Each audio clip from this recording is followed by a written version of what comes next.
All right, so I think we're going to get started because it's 10:32. And just real quick, I want to let everyone know that this session is being recorded and it will be posted to the Connecticut State Department of Education website after. We will also be posting the slides, and I will put a link to them in the chat for those of you that are on. I'm going to do a quick introduction of myself, and then I'm going to turn it over to my colleague, Deirdre. So I want to welcome everyone. This is a webinar intended for SSD coordinators, specifically those new to the role, but those who are not new to the role. We're going to cover everything, but just in a little bit more detail than we might if you are a veteran coordinator. We have a couple new announcements that we're going to cover here as well that are new for the 2025 Connecticut SAT School Day. My name's Michelle Rosado, and I work at the Connecticut State Department of Education in the Performance Office, and I work on the Connecticut SAT School Day for the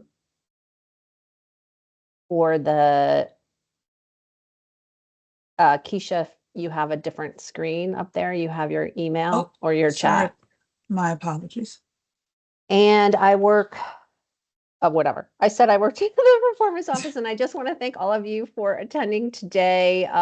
We have other trainings, and I just want to make sure that you know that we value all the work that you're doing to support your students. I know you have a lot of other duties, and this is probably something that's tacked on top of it, but thanks from our office and also from the College Board for the work that you're doing on this. And I am going to turn it over to my colleague, Deirdre Ducharme, and she will take it from here and introduce you to Keisha from the College Board. Thanks, Dee. Great, thanks, Michelle, and good morning, everyone. Welcome to the November SSD training. This is an annual training that we make available to our school districts every year. We are in partnership with the College Board as far as providing you with updated information related to accommodations for students that qualify for accommodations on the Connecticut SAT School Day. And like any of our systems, whether we're talking about the digital online platform or SSD online, there are enhancements. So today we will hear what those perhaps new accommodations or new features, enhancements, etc., will be available for this upcoming school year. And really, this is a partnership. I want to reiterate that both the College Board and the CSDE is available for any questions you have as far as ensuring that your staff and students feel prepared and confident when taking or preparing for the upcoming SAT. So we are always available. We have our contact information included in this presentation. We will record and make this session available on the Connecticut SAT School Day webpage. We'll include a link for that training that you can access and maybe share internally if you do have colleagues that would benefit from this information. Please use the chat feature within the Teams platform to ask any questions, and if we do not provide a response to the questions via chat, we'll certainly follow up after this session. So please know that we will do our best to address any questions that you have.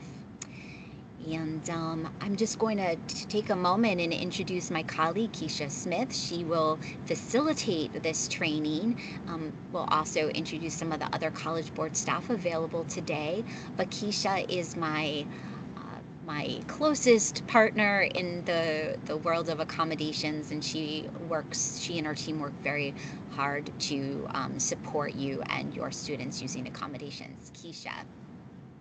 Thank you, Deirdre, and good morning, everyone. Apologies for opening another screen. It would not be a meeting without having a little minor technical issue in the morning, but thank you all for joining. I look forward to sharing information. Our entire team is here. In addition to myself, you will also receive an introduction from our leader of state implementation. But again, please make sure that you share your questions in the chat. We will be able to answer those questions, and we look forward to a session filled with very helpful information for you. I will introduce Adrienne Cooper, who will also be a part of today's session. Good morning, everybody. It is nice to be here. I am here in James Wilson's place today, but I'm Adrienne Cooper. I lead the state implementation team. I'm going to be supporting you guys in the chat today with your questions. So Keisha and Deirdre have the main content to talk about today, and I'll be in the chat making sure your questions get answered. Thank you, Adrienne. I believe we also have another colleague from our team, Diana Frank. Yes. Good morning, everyone. Thank you for being here. I will also be assisting Adrienne if she needs it, but I'm sure she does not in the chat. But I work directly with the State Department as well, with Michelle, to support expansion and support for SAT school day, as well as other services related to College Board for districts across the state. So nice to be here. Thank you, Diana. Deirdre or Michelle, is there anything else you would like to share with the audience before we begin? There's someone with their hand raised. You don't have the ability to unmute yourself or share your camera, but if you have an issue, can you please just put it into the chat? I'm not sure why your hand could be raised. If there's a technical problem, my suggestion is to leave the meeting and come back in. Sometimes that helps. So there we are, our pictures of us. And of course, I have to appear with my fabulous dog, Stella, in my picture. If you know me from last year, you know my obsession with my Yorkie. All right, take it away. A strong love, not and not my obsession. my shirt says I'm more of a dog person, if you were wondering what it says, but I do love cats too. All right. And I I didn't digress. want to leave Abe out. I didn't want to leave out one of our other leaders from the Connecticut State Department of Education, the Bureau Chief Performance, from the Bureau Chief Performance Office of Abe Chris. Will Abe be joining us today? Maybe later. He said he might be Okay. a little late to the session. So if you have any questions, please pop them into the chat and you can definitely follow up. We put our contact information at the end. Thanks, everybody. Great. So let's begin with today's session, and apologies with my lag. So before we start, we wanted to just do some brief housekeeping. As you know, today's session is focused on the Connecticut SAT School Day, and specifically with providing services for students with disabilities to service that community of students. Please, I know Michelle and or Deidre has already mentioned this, but please use the chat feature in Teams for any questions during the presentation. Your mics are muted so that we can avoid any potential disruption. Of course, that would be inadvertently done, but we want to make sure that we can keep to time with having a certain amount of time limited today. So we want to make sure we leave room for questions that will be raised at the chat. We often find a lot of your questions that you may already have will be addressed during the session, but we will certainly be able to further respond in the chat if you require further clarification. And if there's anything that is not answered in the course of today's presentation, please follow up by directly putting your information in the chat, and we will follow up via email. So one of the things we wanted to make sure, and it's very important for all coordinators to be aware of this, but as a new coordinator, we wanted to call out something we know is very critical in terms of sharing student personally identifiable information, also known as PII. We do prefer that the PII is only shared verbally, not in writing. And so when in cases, if it's necessary that you share the PII, please make sure to limit the information that is being shared by typically redacting the identifying numbers, for example, only including the last four of an ID, such as an SSD ID number and or the registration. And this would also apply to scenarios where you're including the state assigned ID, also known as the SACID, when communicating with CSDE. Typically, anything where you're redacting information and it's being transferred through, it should be transferred through, pardon me, an encrypted email that is also password protected. PII, as many of you know, includes different types of demographic information, all of which we have displayed here. For example, name and date of birth, and or anything that includes the identifying numbers as we provided in the examples before. But if you are questioning this, always err on the side of caution and ask for assistance before sending. So when we speak about the Connecticut and College Board relationship and the team, we did also point out one, the folks that you are going to go to if you have questions such as Deirdre, Michelle, contact with Diana Frank or myself, James and Dominique from the College Board team. But at your school, there are specific roles for the staff and responsibilities that fall under those specific roles. So for example, as we have indicated here, your test coordinator or your TC and services for students with disability coordinators, those are two roles that actually work very closely together, but have two different functions. And so the role of the test coordinator is to basically oversee planning the test day activities for all students, which also includes students with testing accommodations. But this person, again, is more in the leadership role, overseeing a lot of those duties, and they are working directly quite often with the technology staff to ensure that devices are being set up one, early enough and also correctly to ensure that the testing will be able to meet the technical requirements of the Blue Book installation. So Blue Book is the digital tests that your students will use. And so there are some setup requirements prior to test day that are very important. As a test coordinator, you are also identifying your staff in order to support the test administration, making sure that they have an advanced training content. They have participated in training and also have the additional access to our resources and guides. And in your role as a test coordinator, if you are possibly in the role of both, or you're at least taking information back to your school, to the person that will serve in this role, they will also be responsible for printing and distributing the sign-in tickets and also submitting irregularity reports. What is an irregularity report for someone if this will be your first time? It's whenever there's an incident that occurs on test day that impacts either one or more students from testing. It could be, in the rare instance, if there's some type of issue with the operating system, if there is a consistent level of disruption for students, and so that impacts the entire room from being able to complete the testing. Those are some examples that would be connected to the irregularity reports. But we also have this information in our training, other training information, and also the resources for test administration.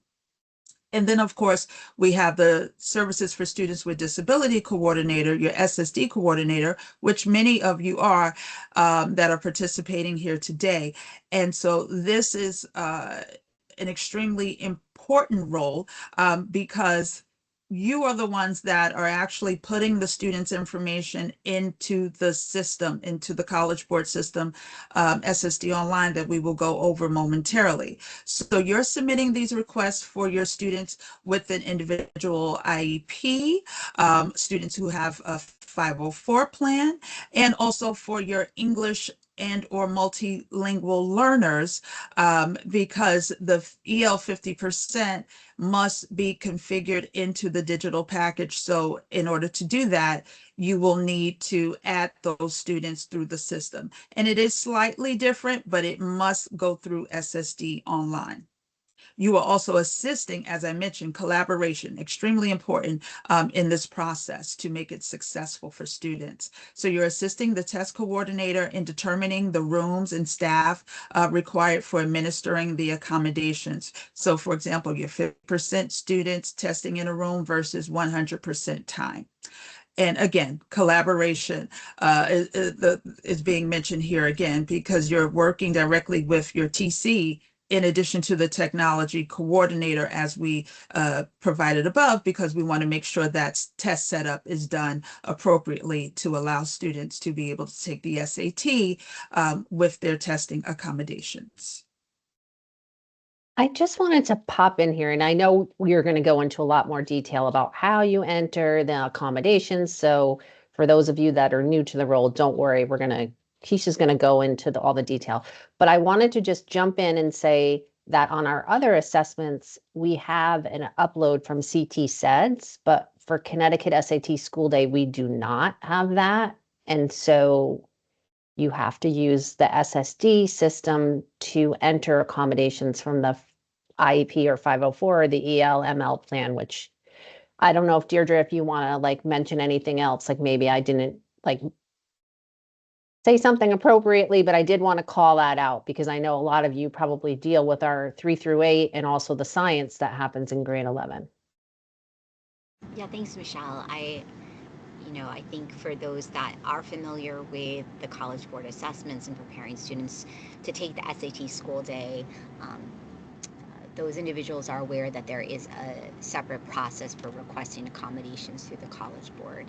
And as Michelle indicated, there is not a sync between the CT SET system for students with implemented plans to the College Board SSD system. So there is a separate step that needs to happen. But at the end of the day, we want to make sure that students have their accommodations correctly documented in CT SET. So while there may not be a one-to-one alignment with nomenclature for Hey Dee, is there a way you can adjust like your headphones or something? They're having a difficulty hearing you. I think there's a lot of feedback.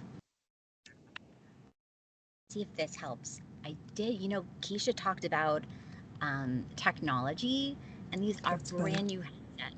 So can you hear me now? Is this better? I hear you clearly. Okay. So, sorry about the technology issue. I was just reiterating that there is a separate process for making requests for the College Board SAT school day.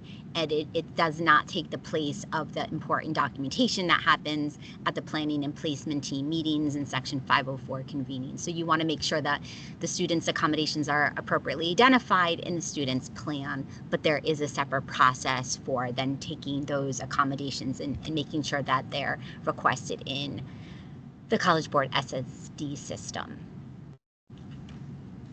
Thank you, Deirdre and Michelle. Yeah, and I think that's an extremely important call out. And Deirdre, we did get another report that there was a little feedback, but I think we're okay for now. And today's session, again, it will be recorded. So if there's anything you missed when the recorded version of this is shared, you will be able to go back, and also you can post a question if you need us to just clarify something that Deirdre covered. She can put it in the chat. So just moving on very quickly here, because I want to make sure we have enough time to cover everything from today's session. Again, a lot of different roles and functions in order to make a successful test day, right? For you as a part of the staff, and then also, of course, for our students. And so I mentioned before the technology monitor, their role.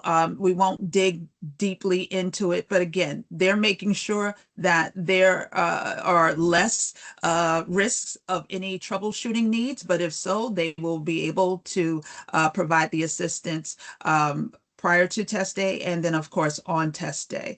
And the role can be filled typically by the district or the school tech coordinator or another staff. So it's really being determined within your schools and or districts, and you can always contact Deirdre or Michelle if you have other questions about that. The proctor, that is of course one of the most essential roles because they are the folks in the room with the students during testing. They are starting and monitoring the test via the test day toolkit. They are actively monitoring the room to assist the students if needed, distributing the sign-in tickets, reporting the irregularities to the test coordinator. And then you also have room hall monitors who are making sure that once the test is started, the hallways are clear. They are directing those students initially to the assigned room, monitoring rooms to relieve proctors as needed, and directing students to, when during a break, if they need to go to a restroom, anything like that. But overall, test security is a part of this. So all important pieces to a successful day. So our agenda today, we are covering accessing SSD online. As a new coordinator, this is the first step to initiate you getting into the system. There is a process involved with that to actually provision you as a coordinator. We will cover assistive technology, which is directly connected to digital testing. Reviewing past approved accommodations. We'll talk about why that's important, because you may have kids who are already approved with accommodations. So those are things that you want to be aware of, one, to avoid any potential start to attempt that may cause a duplication, where we have safeguards in our systems to prevent that. But we also want to make sure that schools are fully aware of, in your role, how to prevent any chance that you're asking for something that is already approved for the student. Submitting a new request, followed by paper accommodations. We have to call this out here. While we are saying, yes, this is a digital test, and most students will test digitally, there are instances where we may have some students at a very low number who may require paper accommodations, and we want to make sure you're aware of that. We've had a lot of recent announcements, exciting for spring, some changes. So we're going to cover the 5 new SSD specific features for spring 25. And also we will make sure that today's information covers CSDE resources and College Board customer support. So accessing SSD online. Again, in order to provision yourself as a coordinator in the system, there are some things that you must do. First, you must have a College Board professional educator account. If you've never had one before, this is the reason why we're saying updated, because there were some updates and improvements to our professional educator account. And so if you previously had an account and you haven't used it in a while, make sure that you have updated this information.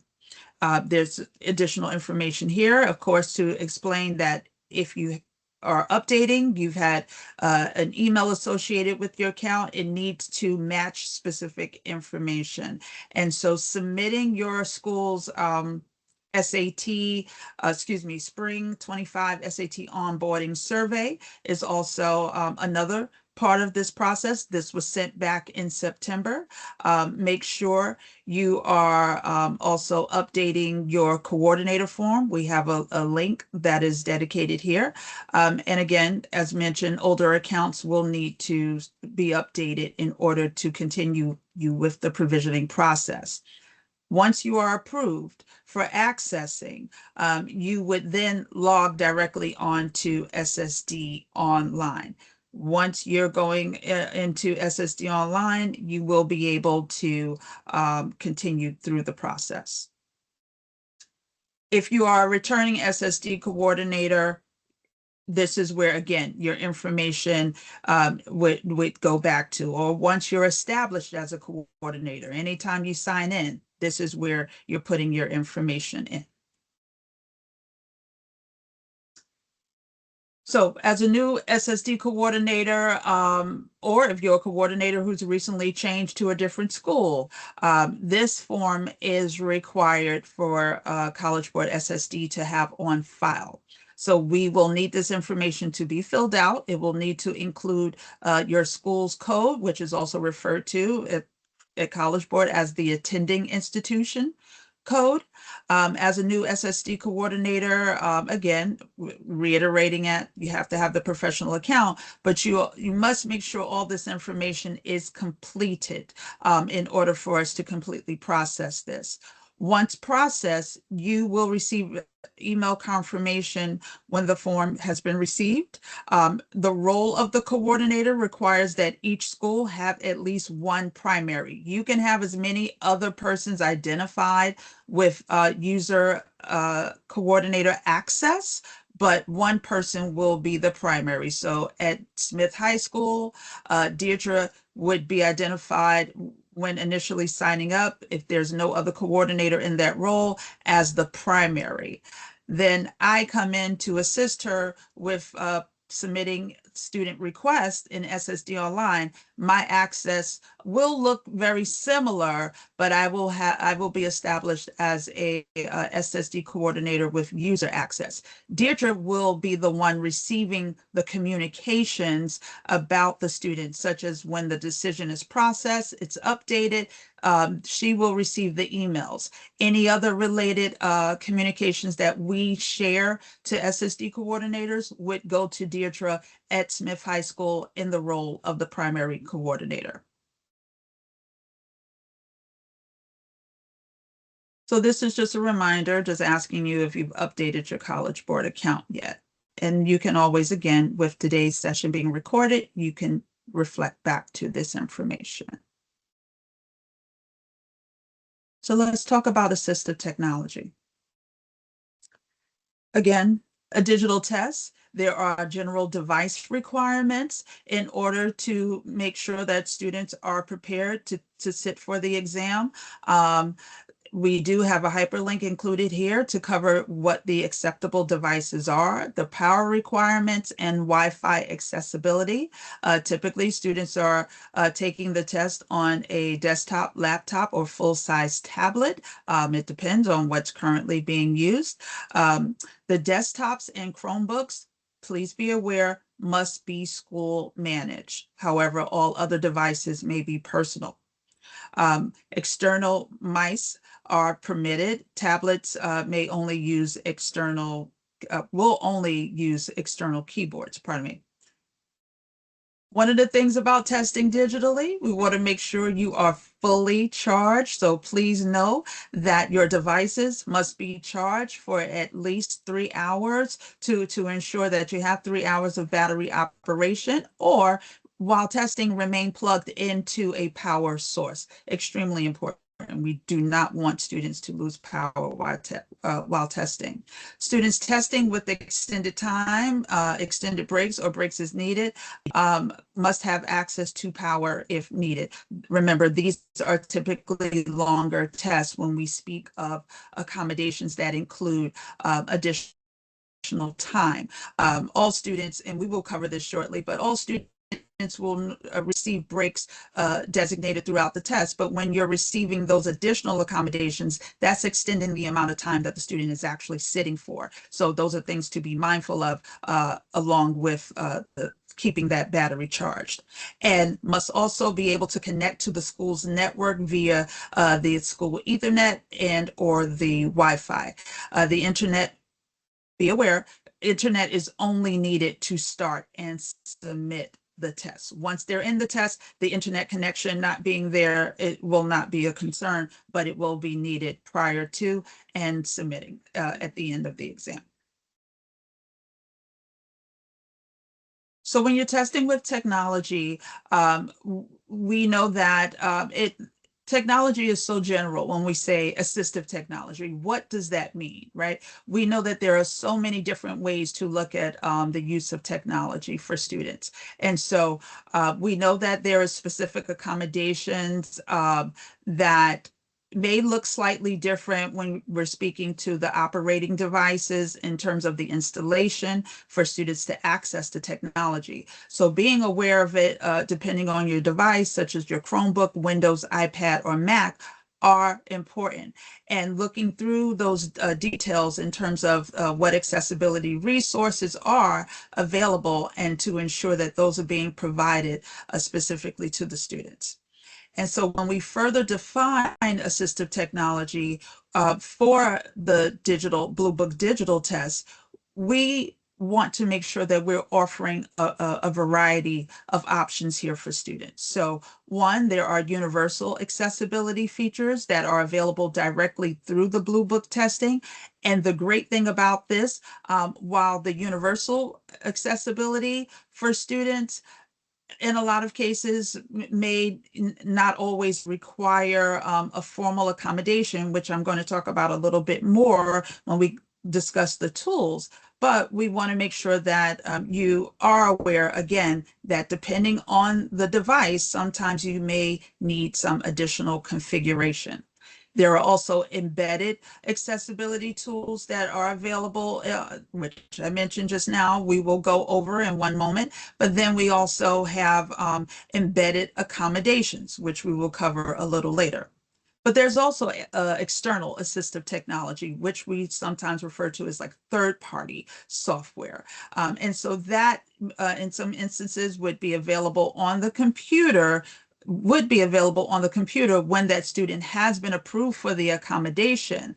But because they are non-embedded tools, they're actually remaining on the device for the student. So certain names you may be familiar with would be a screen reader, such as third-party technology or software such as JAWS or NVDA. Those are just some examples. And we'll dig a little deeper into that a little later in the session.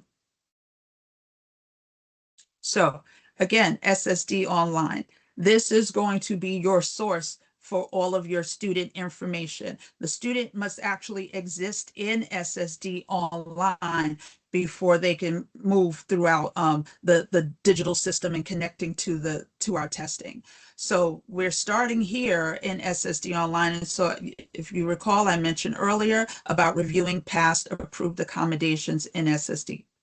And the reason why is that it's important that you're starting early to leave a little bit more time to allow yourself to submit the new request for students, because you're also reviewing the information in terms of the student's plan connected to their IEP or 504. And you're also, Deirdre touched on this earlier, right? Separate system. Connecticut SED system is not directly, it's not linked at all to the College Board systems, which include SSD Online. So you need time in order to look, verify, to determine what's needed for either a student already approved, or if you have new students that need to be put into the system. Deirdre, is there anything you wanted to speak to here? Actually, thank you, Keisha. Just the one thing I would add is that if you have students that are already approved for accommodation, so let's say students that took the PSAT 8-9, maybe the SAT weekend, etc. So over the course of their middle school, high school years, if accommodations were entered in SSD and approved, and if those accommodations or the student's documented needs haven't changed, then you don't need to go back into SSD and add anything. So essentially, once approved, that approval stays for essentially the student's high school experience. So what we recommend is that you verify the student's existing plan with SSD just to make sure that those accommodations haven't changed. And then the only other thing I would add is that if a student has accommodations in SSD that were appropriate for a paper-based assessment, but now the accommodation type can be met, the accessibility needs can be met differently through the digital options, then that is something else you want to look at in SSD and see if there are some shifts that need to be made. Like Keisha said, for instance, using the universal features for students who might need large print on paper pencil test, perhaps those visual needs can be met through the Zoom in feature through the universal platform, the tools through the platform. So again, those are just some things to keep in mind. Again, for students who have accommodations approved, you may not need to go ahead and add them. Just verify, trust but verify that those accommodations are accurate, but then also be mindful that kids are going to be taking the SAT this spring using a digital assessment. So again, their needs may shift using an online platform. Wonderful. Thank you, Deirdre. And I'm glad you did point that out, to call out in terms of with those previous accommodations could have been utilized for other assessments and other College Board assessments, but also pointing out that once you are approved for the accommodations, that those accommodations will remain in place throughout the student's high school career. And it also covers post-graduation 1 year. So we do know, it's not uncommon for students to, if they've had to do one additional year in school, that could be one reason. But we also have students that once they've actually graduated from high school, they may still be taking a College Board assessment again shortly after graduation. So that's why we give the extension of 1 year post the high school graduation date. And we can dive a little bit into that later as well. But just to move on very briefly, with this process, we also want to make sure that you're having the conversations about what the accommodations are, how those accommodations will be utilized on a College Board exam, which sometimes may look slightly different in terms of their day-to-day classroom learning. So we want you to be certain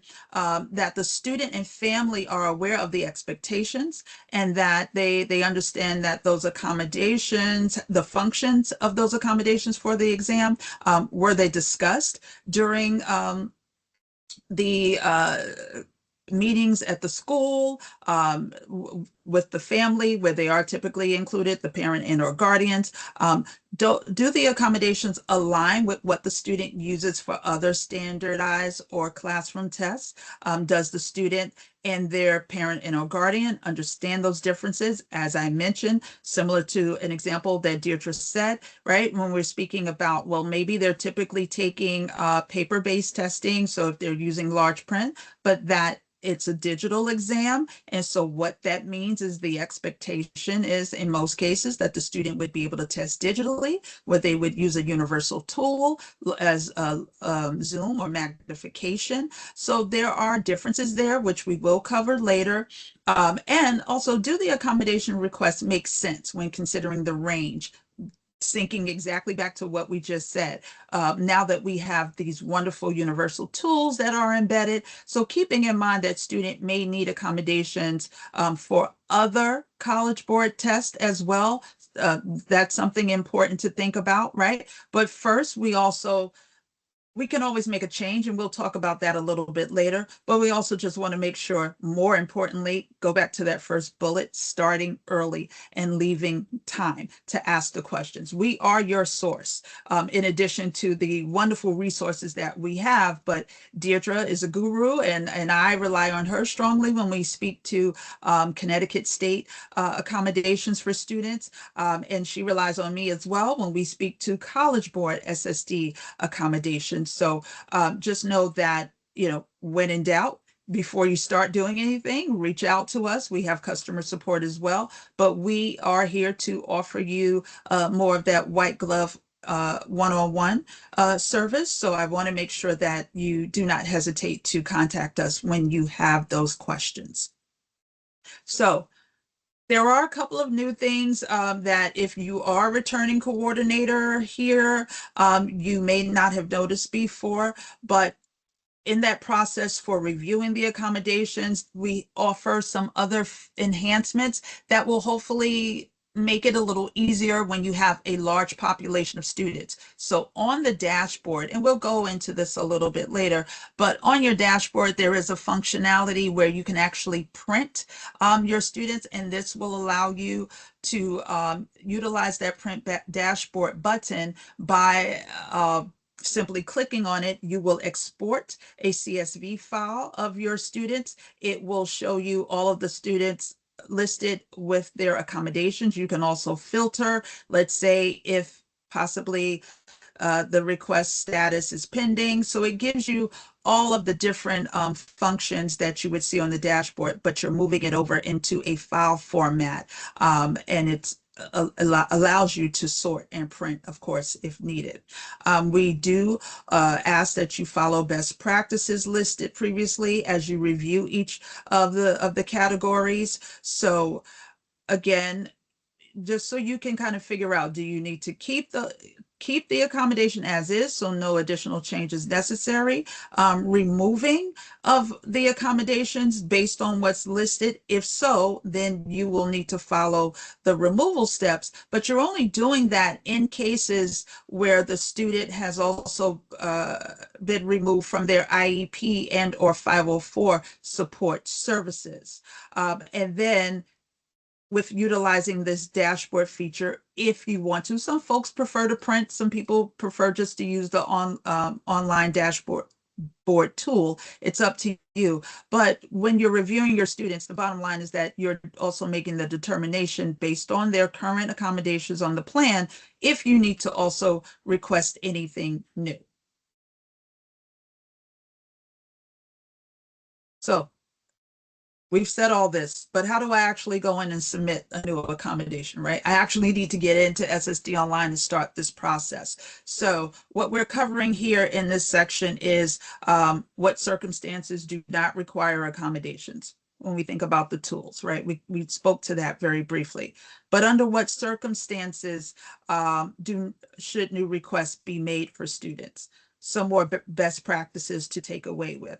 But we're also going through a step-by-step of the process to submit in SSD Online. And we have kind of targeted several important questions that you should think about. What area of accommodations are you requesting?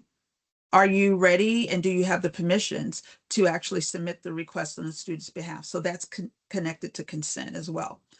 Who are you requesting this accommodation for, right? It should be requested for students that have a diagnosed disability. That information is being supported through their IEP or 504. Is it an EL student? An EL student will not be submitted through the same portal as the student with the IEP or 504. EL 50% is the only request or support that would need to be put into the SSD Online system versus the other two EL supports that we'll talk about later in the session. But what specific accommodations are you requesting for the students? How has your school been supporting this accommodation before you start submitting this request? And is all the information provided in your reasons above true and or accurate? Because you just want to make sure you start the process, you're doing it correctly, you're not making any error. You do have time throughout the process to review before submitting the request, and that is extremely important. Also looking at some commonly requested accommodations. And then also, what if the student's request is to waive an accommodation? So that's totally different from removing that we talked about before. So we'll get into that a little later. So what circumstances do not require accommodations? Said it so many times. We're talking about universal embedded tools, but there's also scenarios for the English learners, as I lightly spoke to before. But let's talk about the digital embedded accessibility. So there are several different types of universal tools that we offer for students, for all students, and it's not just for students who require accommodations. All students can take advantage of utilizing the universal tools. One of the things that I really like about the universal tools is the actual hideable test timer. And why do I like that? Because it prevents the student from needing to be focused with getting stuck at looking at the board consistently to see how much time they have, or the proctor needing to, put the reminder or mention it to the students. So they see it directly on their computer. And again, it is hideable. They see it on their screen. Flagging and reviewing, that's another item. answer option eliminator, which allows them to cross out. The line reader, I think this is a great tool, especially for a lot of our visual learners or students who have issues with tracking and they need to be focused on line by line. It's highlighted, it hovers over for them to keep them on task. Highlighting and annotation functions are available. Calculator. There's no reason for the student to have to actually bring in a calculator in the room. Is it still allowed? Yes, but it also alleviates the need to go in and put for function calculator as a request in SSD Online. They have the on-screen Desmos calculator, graphing calculator, which will be for the entire math section. Also, if the student does require, if they would want to bring the calculator in the room with them, they just need to adhere to the College Board calculator policy.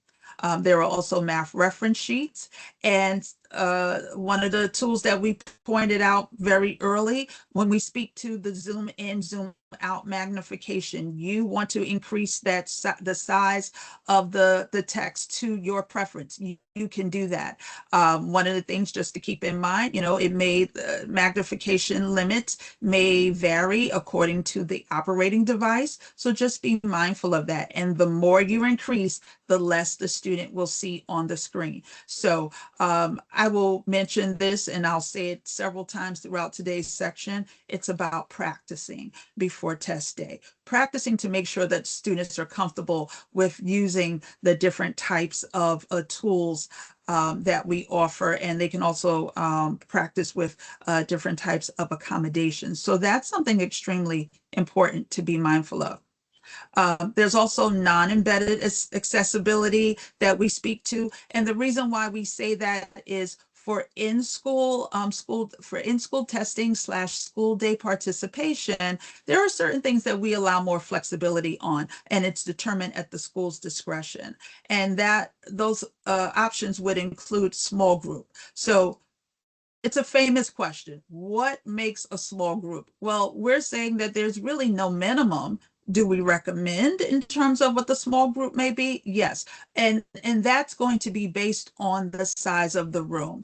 I always say, if you're talking about a standard size classroom, roughly small group would apply to about no more than 10 students.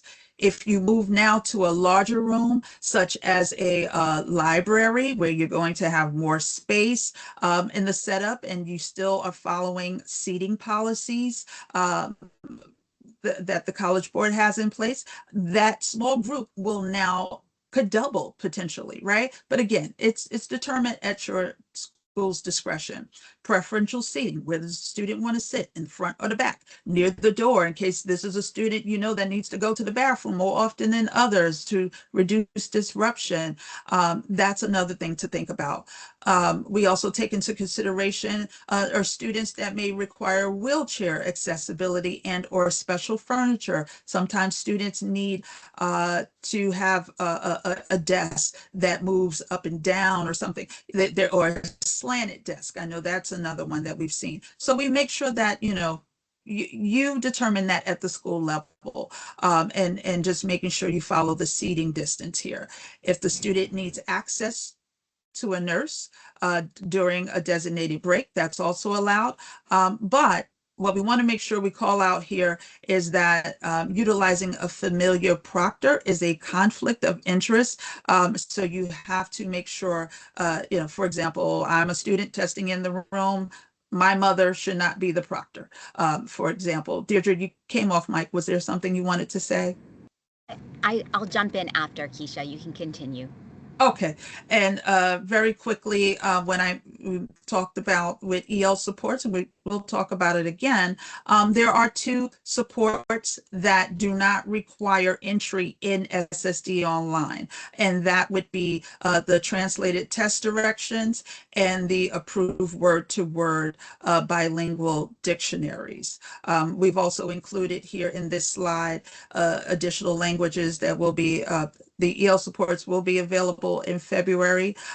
We have a large variety of languages, but in some instances where if the student's language is not supported, we do allow on-the-fly translation of the instructions, just the instructions, by the approved translators. And I'll pause here so that Deirdre can jump in. Thanks, Keisha. I just wanted to add on, when you're thinking about setting up the test session for your students, you know, based on your students' explicit needs, maybe those students that need a test in a small group setting, think about what that setting is and how it may be defined in the student's plan.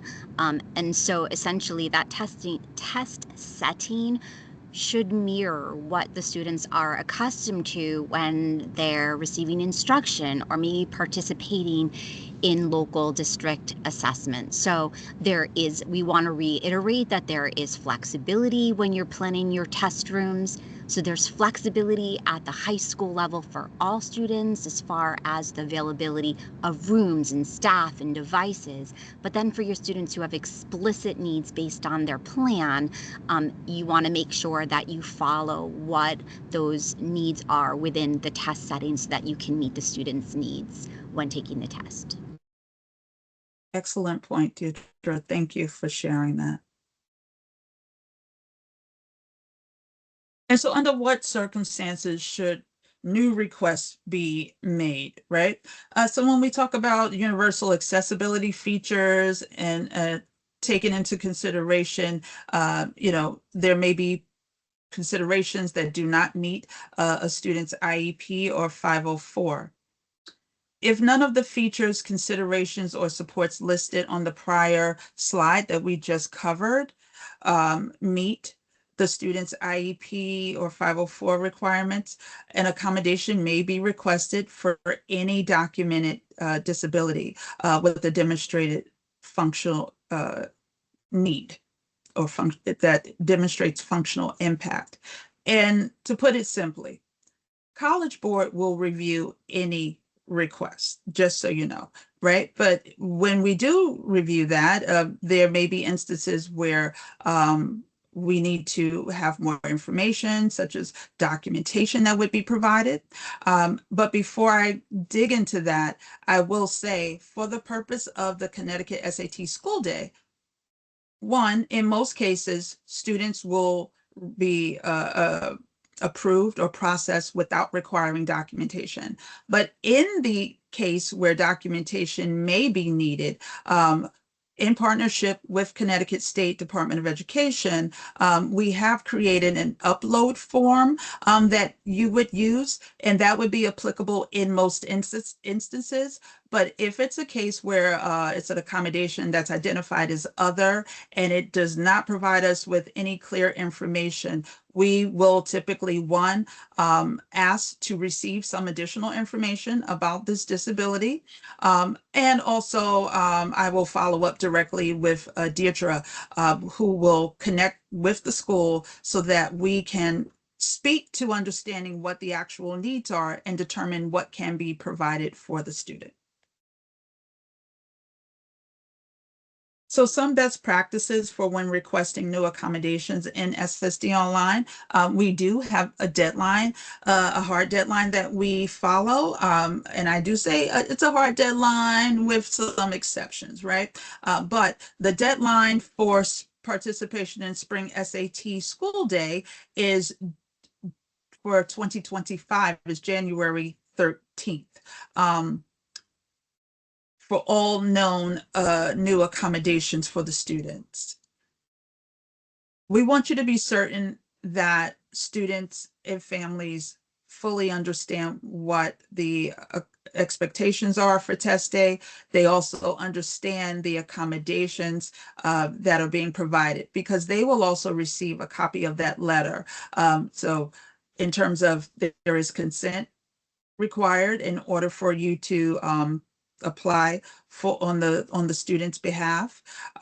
Some of these things we've already covered here, so I won't stay on this long, but we want to make sure that, again, it is extremely important that parent and or guardian involvement, in addition to the student, is started early on to make sure that you are moving forward with providing the students with what needs to be submitted in SSD online.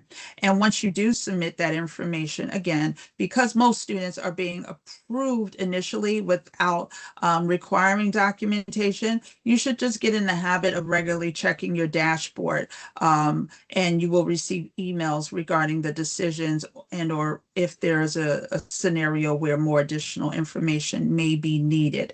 But usually I try to prevent from you waiting for that. I usually, if we think that there's something that we need to dig into a little deeper to understand the accommodation request, I will follow up with Deidre, who will reach out to you directly. So once you have your SSD coordinator access established, you are then starting that process in SSD Online. And so we just provided some quick images for you here. But in order to submit that request, you're simply selecting the new request button. Before you select the new request button, you are making sure that, again, this is not a student that is already listed on your dashboard. So that's why we offer the print dashboard feature. So you can extract all of the students listed, and you can just verify to make sure that the student does not already exist with the accommodation and or the EL support. So if the student has a diagnosed disability based on and they have an IEP or 504, you're selecting College Board approved accommodations. If this is an EL student where you need to submit the EL 50%, you will select EL support here. Disregard that third line. And when we share the deck again, we will make sure that third option is covered because it's not applicable to Connecticut DOE. One important thing I wanted to mention about the EL, and I'm sure it's buried here in today's deck, but your EL supports. If you had students that participated this past October in in-school assessments such as PSAT, NMSQT, and you had EL students receiving the EL 50% support, please know that you do not need to go back in and do anything. That EL support of EL 50% support that you entered for that student remains active for 1 school year. So no additional work needs to be done. We actually made an update within the past year or so to ensure the frustration, based on the frustration feedback that we heard, that the students with EL services support, so that you don't have to keep going back in and re-adding them into SSD Online. So you'll notice if you're at a school that falls into that scenario where you had EL participation for the fall, that that student information would still be remaining as confirmed in SSD Online. So no additional action there. So when you begin to put in the request, you will be asked about permissions, as I mentioned, again, consent. So you're reviewing the before you begin page, and you're simply confirming that you have the appropriate consent in order to continue. For Connecticut DOE and for the purposes of SAT School Day, again, when we say consent, we will accept the signed IEP and or 504, which will serve as the parent confirming to the school applying for the College Board accommodations and or submitting the EL consent on behalf of their child. So when you're submitting a new request in SSD Online, you're going through steps. Again, we want to make sure that there's less chance of any potential duplication of a student. So you're being asked to put in the student's name that you are trying to enter into the system. If there is more than one student with that name, as we have here in the example, you will see it populate. To make sure you are selecting the correct student, if that student is already there, you are simply verifying that their date of birth is matching. You may also see the SSD ID number if you already know that. So this way, if you need to go in to make a change for that student, you're going back into that same information. If that student does not appear and there's no match, you will be able to just indicate that that student, by selecting student is not listed, in order to move on and begin the process. When you're submitting an SSD online, you're putting in the demographic information. We're not going to stay here because we do have a lot of content to cover today. But these are the areas that you will see that you must indicate. So for your accommodated student, you are selecting the disability, because again, you're going into that specific portal, the College Board approved portal. So there are going to be questions that are specific to students that would be diagnosed with disabilities. So we need to know the disability type. We also need to know the specific type of accommodation. So there's a large amount of information, and I don't say that to scare you, but we try to make sure we cover all those areas, because again, we want to make sure that students are going through the no doc process, which is much easier. It's processed within a shorter amount of time. But when you have those cases that documentation will be required, it does take a little bit longer. And that's why we have those deadlines, because we need to make sure that we have enough time to review due to the volume of cases that we are receiving in preparation for spring testing. So you can start as early as this month, effective now, in order to move forward with this process. In the spring, we will also implement the availability for coordinators to put in temporary supports. So a temporary support would be possibly additional time for a student if they have experienced a broken arm and they need more time to type. But that is separate from an actual permanent accommodation. So as I mentioned, when you're going to see different types of screens throughout this process, you will also have the ability to select the type of accommodation. So we have a extended time category. And here, this is where you're putting in your 50% or extended time. If you need other types of time accommodations, such as extra and or extended breaks, that would also be available. There are different categories that will speak to the varying needs of the students, and we will go over some of those later. With paper testing must still be put into SSD Online, and we will touch on that separately. But again, we are further driving the message that the majority of the students will be able to test digitally. Now, what's different in terms of paper? Paper is also a longer test for students. So we want to make sure that through the accommodations, the accessibility, there are so many options there, but we do not want to prevent a student, if they have a disability that impacts them from being able to test digitally. That's where paper testing would come into play. And so I will use one of the most obvious examples, and that would be a visually impaired student. Visually impaired students use a lot of different technology. So they will use a screen reader, for example, but you may have a visual learner, while they are familiar with some technology, but they are more comfortable with utilizing Braille. If a student requires Braille paper testing, we are providing that. So I don't want anyone thinking, if this is falls in your wheelhouse of students that you may have. If you have a student requiring Braille paper test, we will approve and provide that. But that is different from a student that may just be more familiar with testing with paper and they prefer to not test digitally. That's not the same. So again, that's why we drive the message about practicing, and we'll talk about it a little later, but for the sake of time, and I want to make sure I'm moving on. So these are all the different screens that you will see that will come through here. We also have modules that can walk you through this process. So I don't want to get stuck here, because we have a lot of different pieces here to today's session that's extremely important that we want to make sure we cover.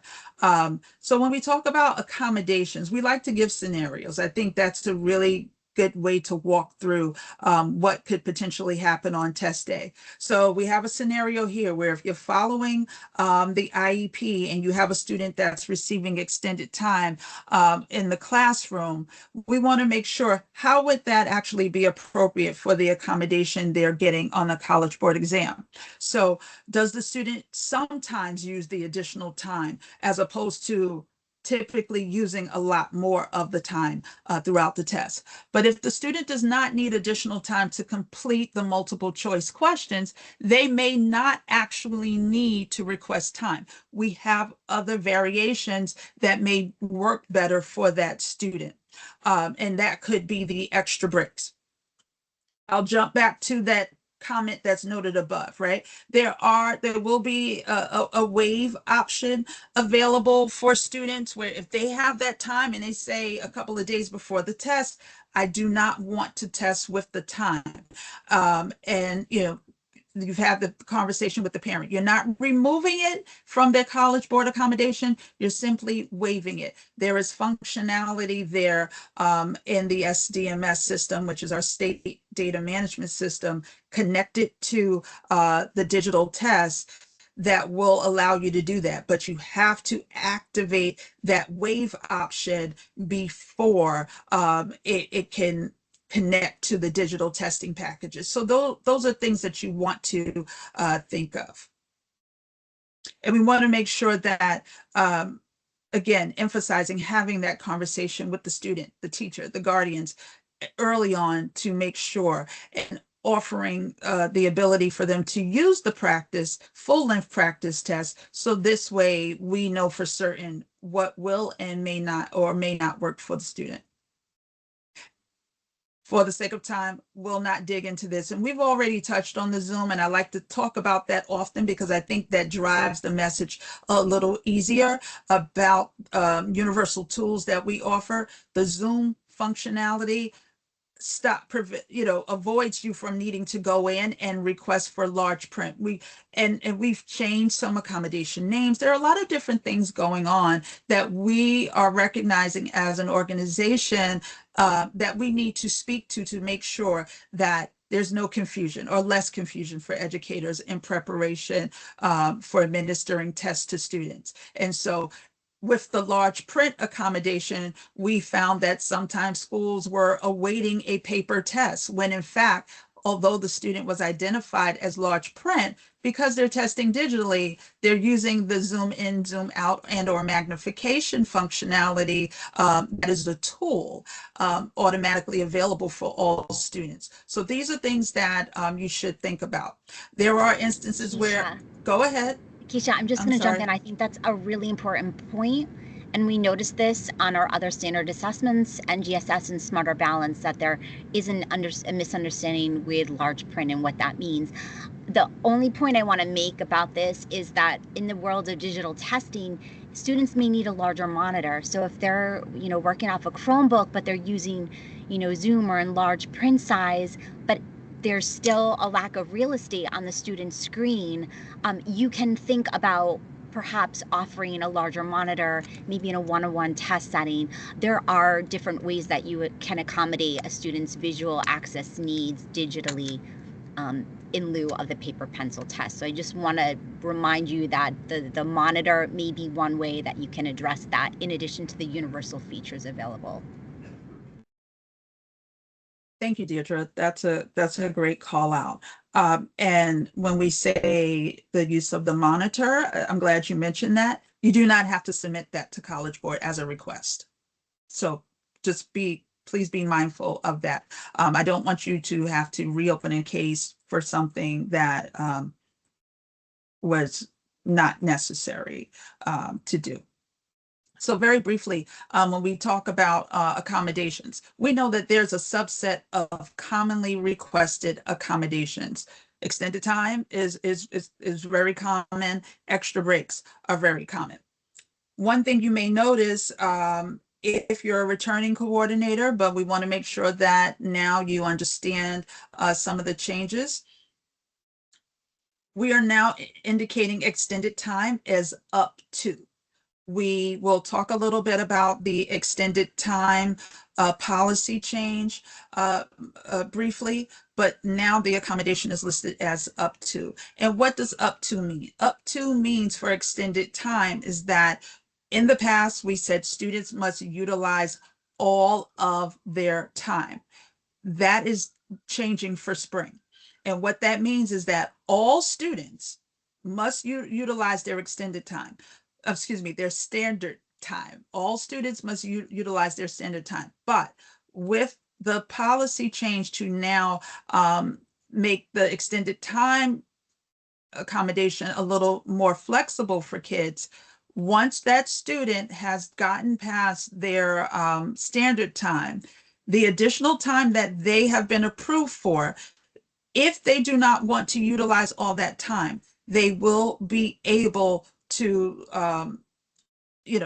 test without being locked into having, let's say, the whole 50 minutes. They don't have to use all of the 50 minutes. It would be available in terms of the additional time that they are approved for, but there's some flexibility there. And so this aligns, what we're hoping, aligns more to their day-to-day in-school learning and when they're receiving accommodations in the classroom and also when they're taking other assessments. So we've given some examples here. So where a student is testing with 50% time, approved for reading means it applies to the entire exam. So the student would test with 3 hours and 41 minutes. But there are also cases where maybe a student is only approved for math only. So the total testing time would be slightly shorter, and that would be 3 hours and 9 minutes.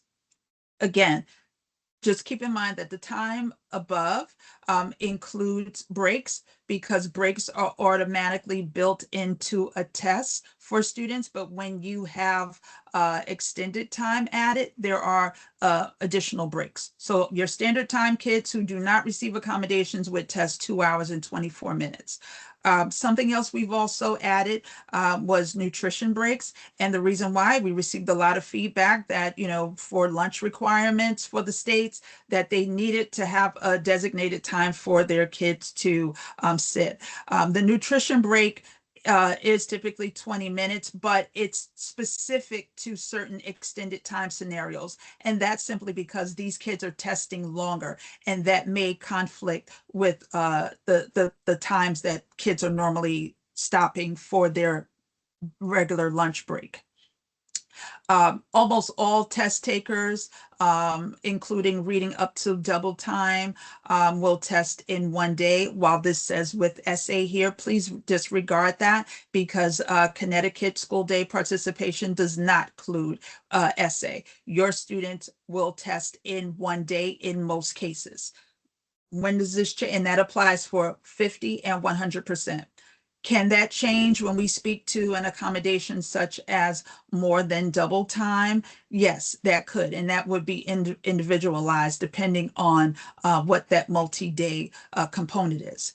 I will speak very briefly to the limited time. I think the other accommodations are self-explanatory in terms of the breaks. Limited time testing. So this is when a student needs to test over multiple days, and they're exceeding a particular amount of time approved for each section. So that could be where that student cannot test for more than 2 hours per day. And depending on the individual need of the student, we would configure that test to allow them to stop at a particular time.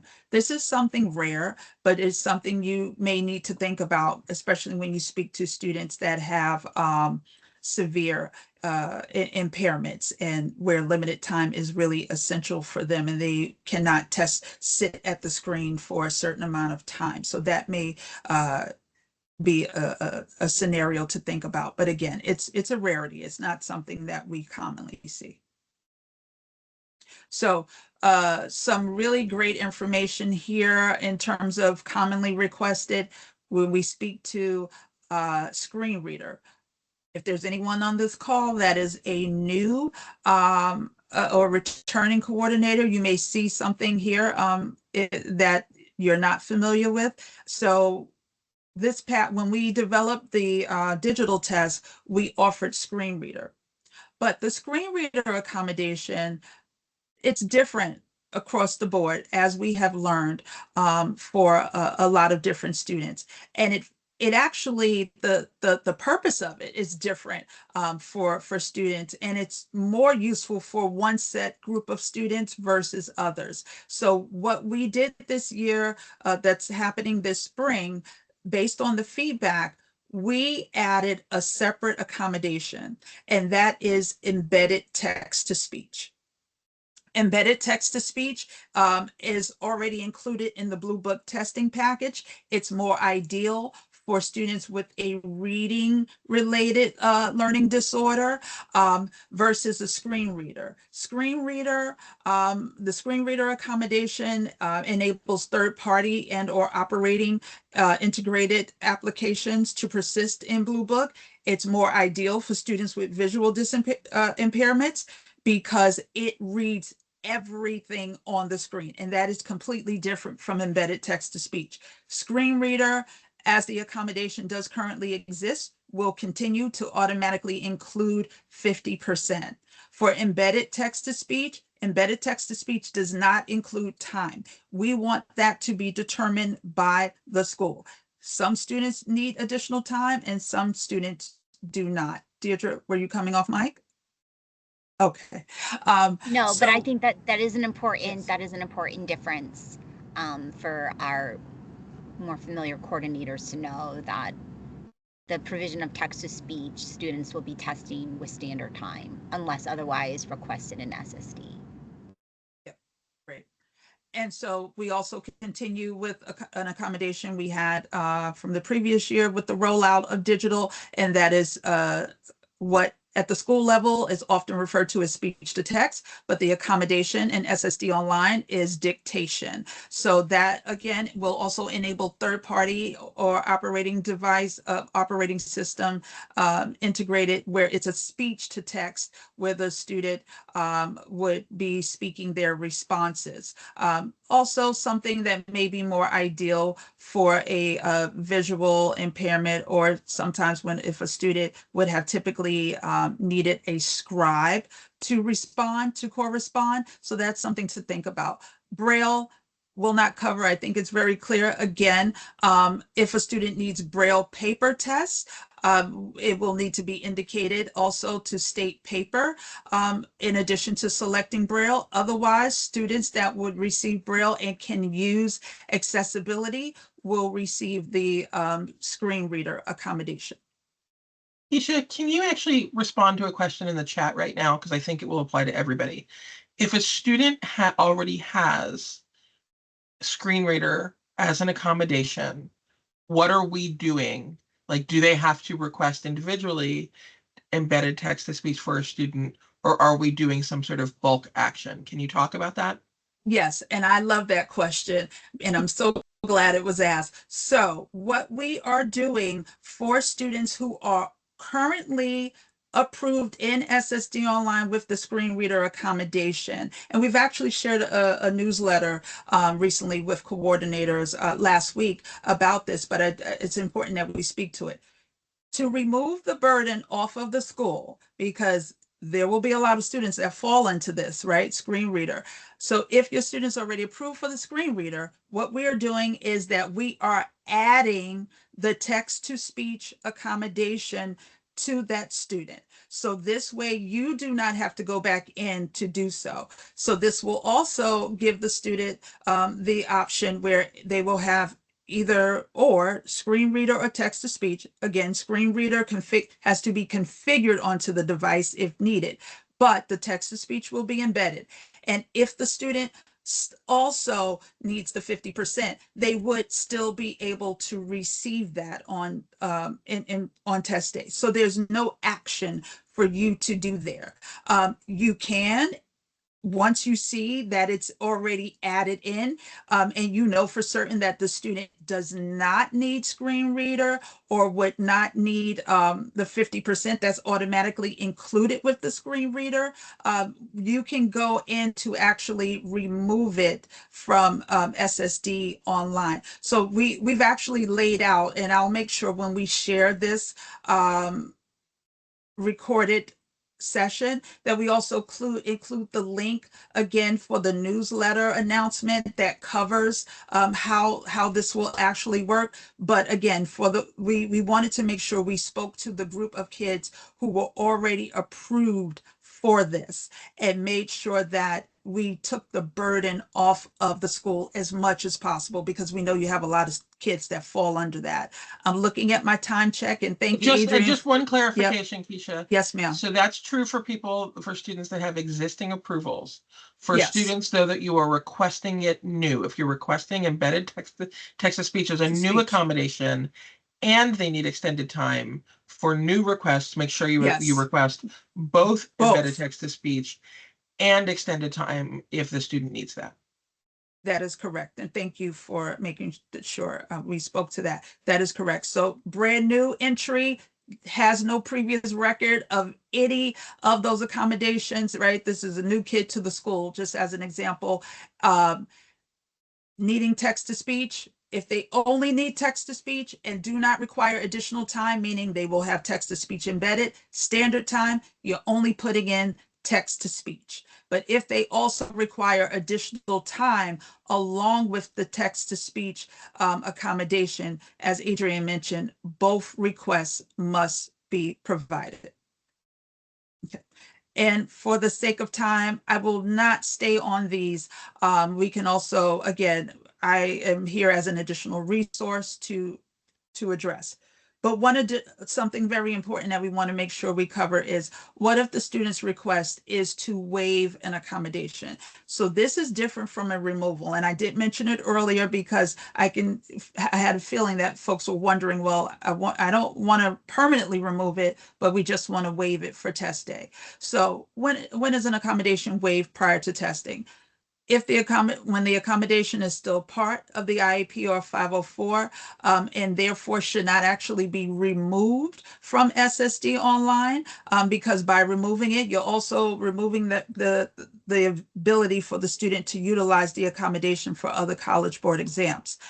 The accommodation is not extended time. This is the only accommodation students can waive on their own while testing. If the student does not want to use the accommodation in question for the specific exam, you've received written informed consent from the student if they're over 18, but if under 18, you're getting it from the parent and or guardian to waive it. And where is the accommodation being waived? So exactly where is this happening? I mentioned slightly before, the state data management system. That is not SSD online. So the state data management system is where you're going to see your students, and which is separate, and they will actually, in that system, you will be able to utilize the waive functionality, which will drive that update into the digital platform to indicate that that student will not test with those selected waive, the accommodation that you're waiving. This will actually be further demonstrated in the spring during the in-person sessions that would be hosted by some other members from our team who are not on today, specifically at the test coordinator workshops. And so that will be covered in advance to make sure you are fully prepared. And who can actually waive the student's accommodation? It will either be the provision SSD coordinator and or test coordinator, provision to utilize SDMS. Paper testing, again, wanted to mention this very briefly. So we are driving. I can't repeat myself enough. You may be saying, Keisha, stop saying the same thing over and over again, but I want to make sure that you're walking away with certain pieces of information. The expectation is for students to test digitally. There has been proven experience about this being preferred because digital testing is shorter. The adaptive assessment is but shorter than a paper test. Paper is 2 hours and 54 minutes, which is a half hour longer than digital. We're offering universal tools, which makes it easier and more effective to accommodate the needs of students versus paper-based testing. But again, we're in the areas where paper testing may be needed in those small instances, we will offer it. And so even if you have a scenario where you say, I think the student may ideally need to test paper, right? No, it's not a Braille student, but it's something else going on. Reach out to Deirdre. Deirdre and I will connect. She may pull you in. Michelle may pull you into an email with myself, and we will be able to respond and work through that to determine what is needed. Some further considerations are making sure that you have testing staff that in cases where paper would be provided, testing staff to transcribe into Blue Book after testing is finished. So this requires a two-person process.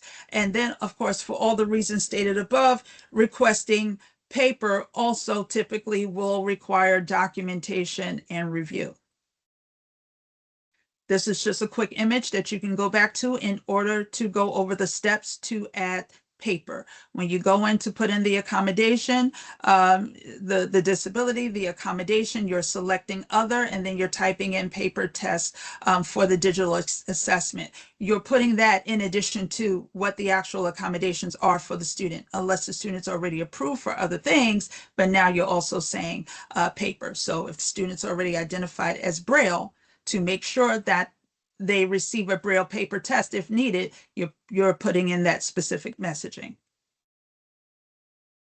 Very quickly, we've mentioned that there were some new features. We've already talked about embedded text-to-speech. I talked about extended time early, but we've also streamlined the accommodation names so that they align more to digital and making some separations because there are other assessments.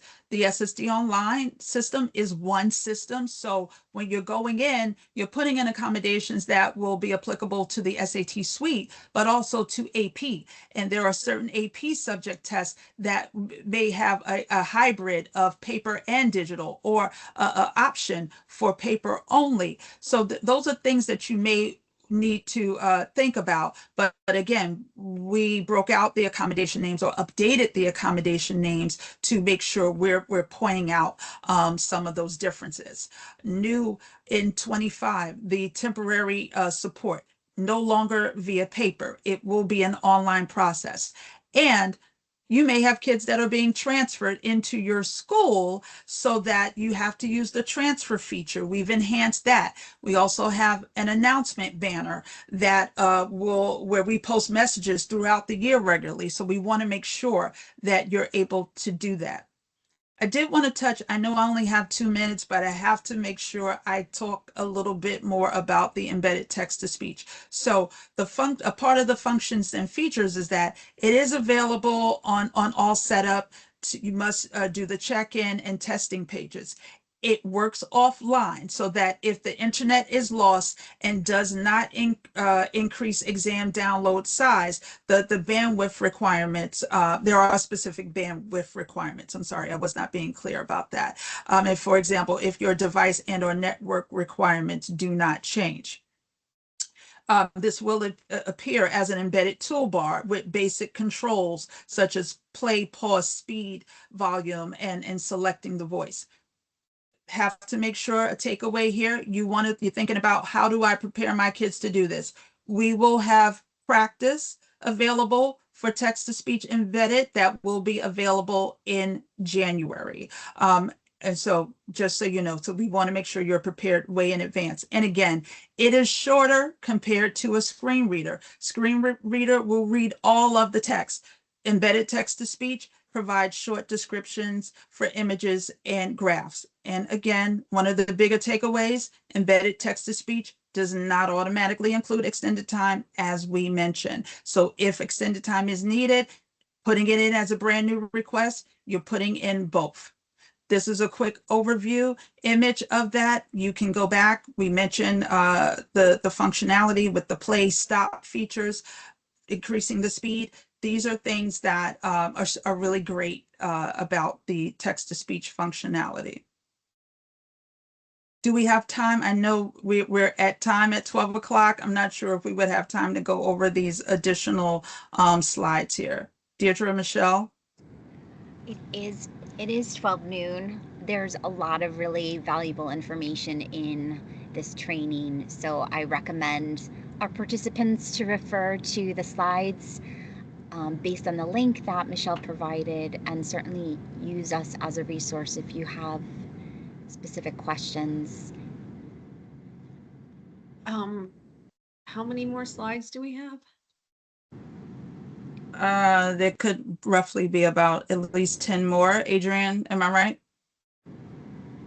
I think we should just keep going, and if people need to drop off, they can see the recording. So Okay, great. yeah. So when we speak to the updates to the accommodation names, that information will also be displayed here, as you can see, if the student, when the student is ready to take their test, or using the example here with the practice, those accommodations will now display the changes. So for example, the up to, under the personal information, it will say up to double time 100%. So that will appear on the student's test card during the exam setup and check-in flows. So when the student is utilizing extended time, as we mentioned, there are pop-ups or safeguards, if you will, that will make sure that, if the student, to prevent the student from accidentally jumping on to go outside if they if they did not actually want to move on and needed to continue utilizing the additional time that they have. So the next button will only display one for students who are approved for extended time. That next button will actually remain inactive. As you can see, it's grayed out. It will remain inactive until the standard time for that module has reached past that time. If a user hovers over the next button, they will still be able to see that it is inactive, and that tool, there will be additional tools to provide guidance as to when they can actually go move forward. We want to make sure that, we know sometimes kids just want to test and move on, but if they are actually needing their time, again, this is why driving the conversations early with the student and parent, having them practice early to make sure that they understand what they will experience on test day is extremely important. So while the up to accommodation is now available, but the student should not feel rushed in order to move on. Once the standard time has been reached, they should select that next button, and that is when it will be active. Again, I mentioned safeguards. There are safeguards there to prevent accidental selecting, or if they change their mind, or if they did not, if it's unconsidered opting out of the extended time. So when the student clicks next, they will need to confirm their understanding that they cannot return to the module or part if they opted to move forward. So you're getting those messages more than once, because we want to make sure, it's not a knee-jerk reaction and that you fully understand. And you're also selecting that you've read it and agreed to it. So if that confirmation module is being checked and then they're clicking next again, that is when they will only be at that point allowed to proceed to the end of the module screen and rejoin the existing flow of the exam. Once they've done that, they've selected that they're moving on and that they are ready. The messaging is saying, I am ready to move on, and I know I cannot return to that part of the test. Then they will see the messaging that the module is over. Just so you know, while we are sharing some of these screens, there may be some slight changes to the features. So the design may change slightly as some of the content is still not final, but this is a more realistic example of the testing experience. Very important call out with this extended time policy update. Breaks do not change. There's no flexibility on that. Your break is your break.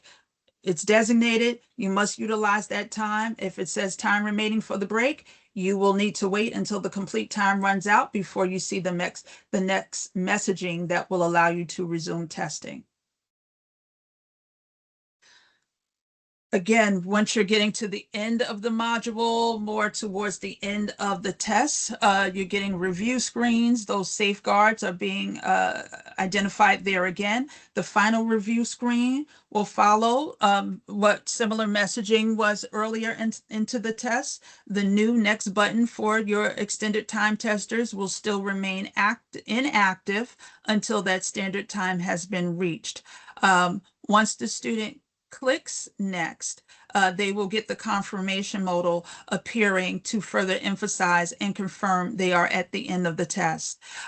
If in that confirmation, if in that confirmation the student is checking and clicks next again, at that point they are being taken to the messaging in the submit screen, giving them congratulations with confetti to let them know that they have completed testing and that the exam is over and they should stand by for dismissal instructions.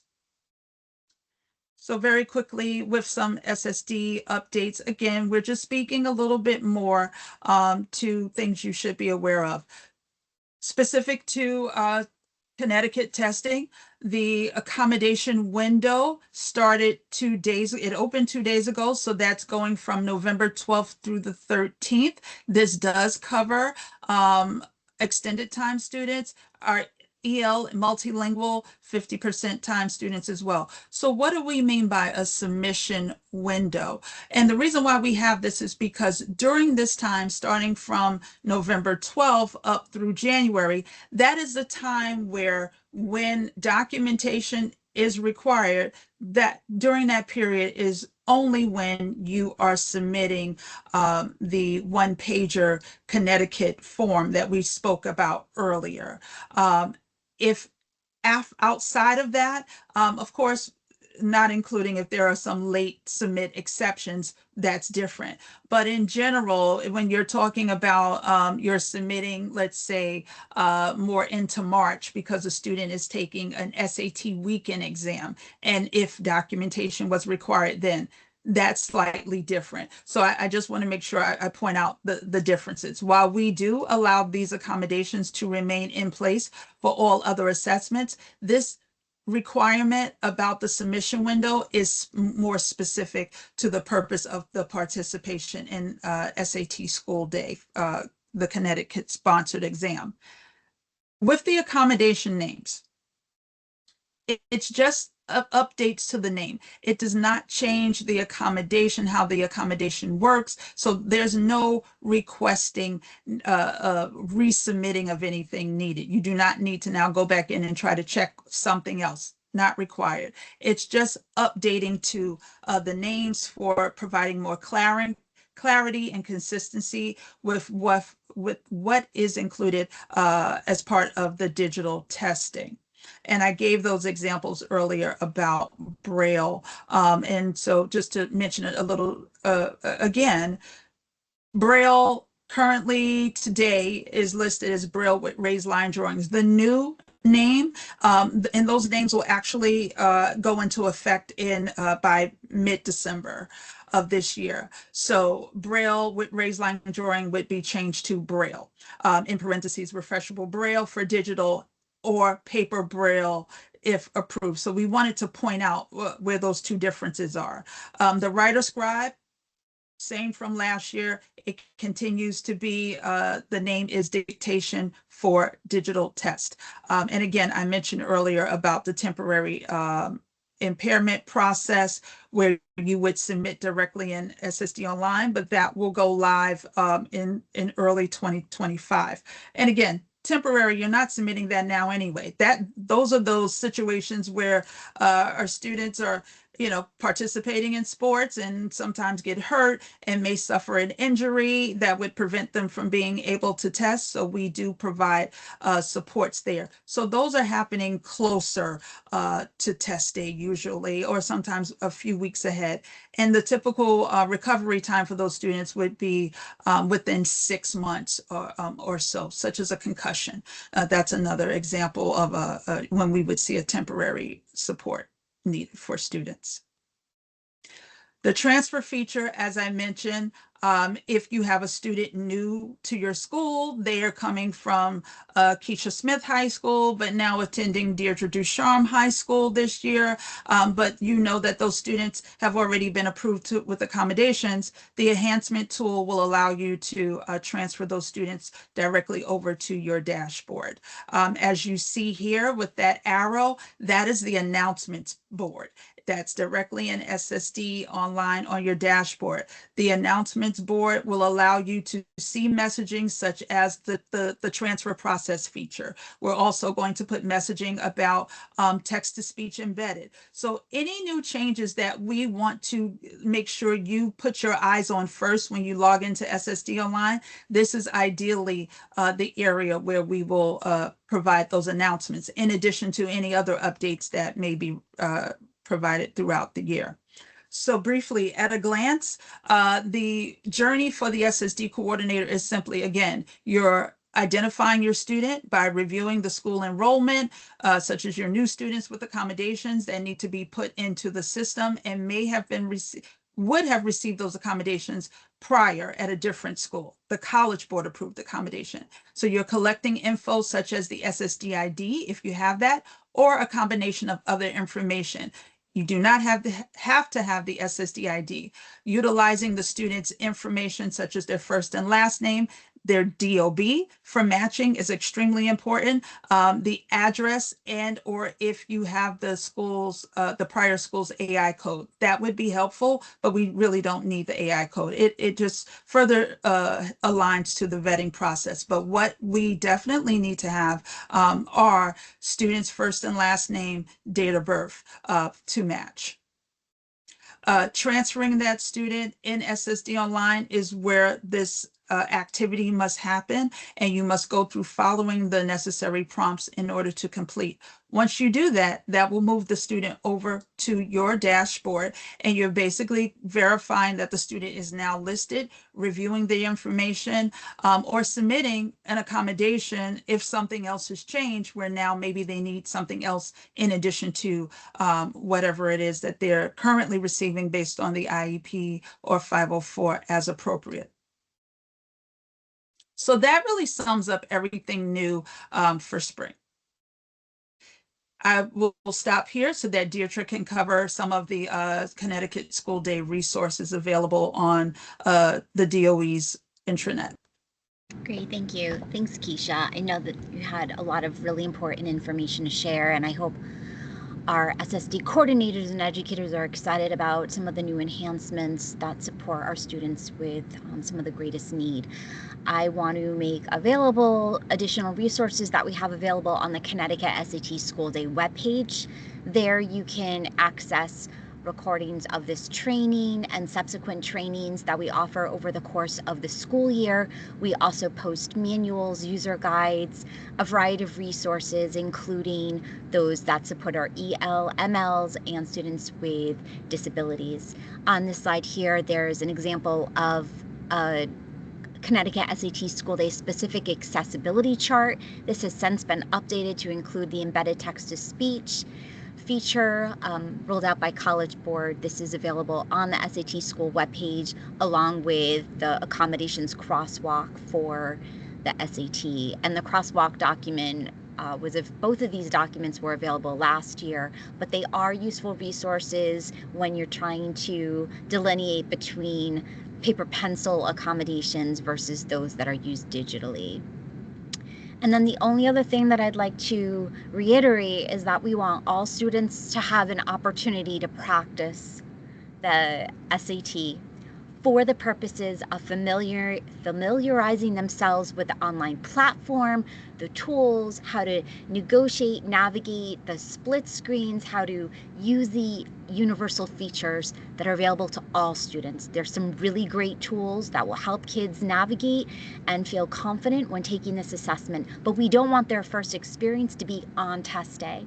And the same is true for your students that are eligible for accommodations. We encourage you to work with your students to trial some of the functionality, perhaps the text-to-speech or the screen reader, or students who are using assistive technology, the third-party softwares. We want to make sure that all of those functions that they work in conjunction with Blue Book, that the students know how to use them, that they feel ease, that if there is need for troubleshooting, that happens well in advance of test day.